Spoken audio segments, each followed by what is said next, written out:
José Bové è candidato con me alle primarie del Partito Verde europeo per la designazione dei candidati leader per la nomina anche del Presidente della Commissione, ma oggi vogliamo parlare con lui di un problema comune tra Italia e la Francia, che è la linea Lione-Torino.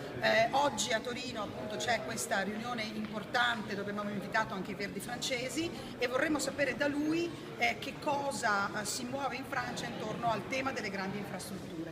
Qu'est-ce que bouge en France autour du thème de la Lyon-Turin, mais aussi des grandes infrastructures, parce que c'est un thème conflictif pour ça. Alors aujourd'hui en France, ce thème devient un thème de mobilisation populaire très important.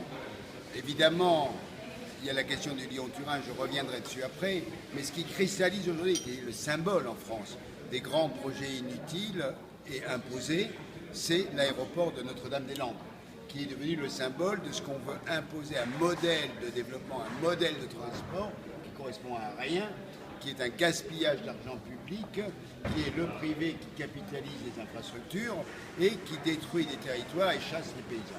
Donc ce projet aujourd'hui cristallise la mobilisation. Et grâce à cette mobilisation, maintenant, le travail que les militants font depuis des années contre le Lyon-Turin, évidemment en Italie, et maintenant en France, cette mobilisation de Notre-Dame, je crois, a permis de mettre en lumière le projet de Lyon-Turin et de montrer que ce projet est un projet complètement fou et un projet aberrant. Un projet économiquement qui ne tient pas la route, qui dépense des milliards d'euros, hein, plus de 30 milliards, j'imagine. Ouais. Peut-être même 40, on verra à la fin des travaux oui. Si ça se faisait, qui ne peut se fonctionner que si l'argent européen pour tout ce qui est transnational oui. est capté entièrement sur ce projet, ce qui n'est évidemment pas possible. Et c'est un projet qui est idiot parce qu'il va renforcer la pression du transport avec des camions, ouais. Qui va renforcer donc la circulation de marchandises et le gaspillage avec des camions qui circulent à vide, d'autres à plein, où on traverse l'Europe. Moi, ces exemples sont invraisemblables. Un yaourt, ça fait plus de 1500 km entre le moment où on traite la vache et où ça va sur l'assiette du consommateur. C'est idiot. Une pomme de terre qui pousse dans le nord de la France, qui va se faire ensuite éplucher en Espagne pour être transformée en frites ensuite en Belgique, c'est n'importe quoi. Donc cette logique-là, il faut la détruire. Et grâce à la mobilisation, je pense qu'effectivement, on va faire tomber ce projet. Et je pense aussi que par rapport à auparavant, il y a un plus grand travail commun entre la France et l'Italie. Et d'ailleurs, un des objectifs de cet événement, c'est justement de démontrer à l'Italie que l'intoxication sur l'attitude des Français par rapport à cette grande entreprise est un peu le fort, enfin, c'est pas juste. Non, mais moi je crois tout à fait. Le gouvernement français a fait énormément de pression pour dire nous on soutient les Italiens, même si au début le gouvernement français n'y croyait même pas à ce projet.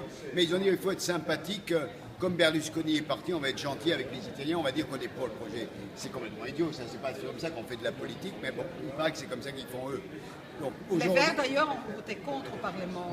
Les Français oui, les Verts français ont été très clairs là-dessus et c'est bien parce que maintenant il y a une position claire des Verts français et qui est dans le mouvement. Donc ça c'est bien. Mais ce qui est important, c'est qu'aussi on est sur des alternatives. Exactement. Donc ça, je crois que les alternatives c'est important. On a parlé beaucoup par exemple du transport par bateau qui peut se faire de l'Espagne. Les autoroutes de la mer. Les autoroutes de la mer, de Barcelone à Gênes. Et là, on peut par exemple faire des choses très concrètes et qui coûteront 10 fois moins cher, 15 fois moins cher.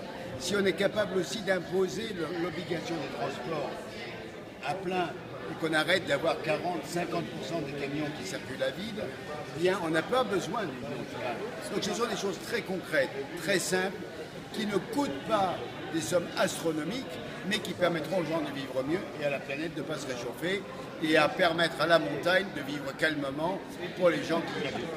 Très bien, merci beaucoup José et au revoir en Italie, un de ces quatre. Évidemment, et à bientôt, et vive la campagne.